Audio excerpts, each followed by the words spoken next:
National Weather Service in Lincoln has issued a tornado warning for southwestern McLean County in central Illinois until 1 p.m. At 12:36 p.m., a severe thunderstorm capable of producing a tornado was located over McLean, or 14 miles southwest of Bloomington, moving east at 65 miles per hour. Hazard, tornado and half-dollar-size hail.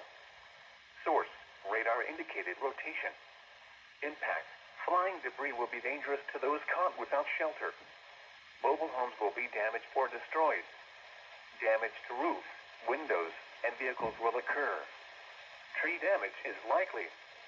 This dangerous storm will be near, high with around 12:45 p.m. Downs around 12:50 p.m. This includes the following highways: Interstate 55 between mile markers 143 and 151. Interstate 74 between mile markers 140 and 148. Take cover now. Move to a basement or an interior room on the lowest floor of a sturdy building.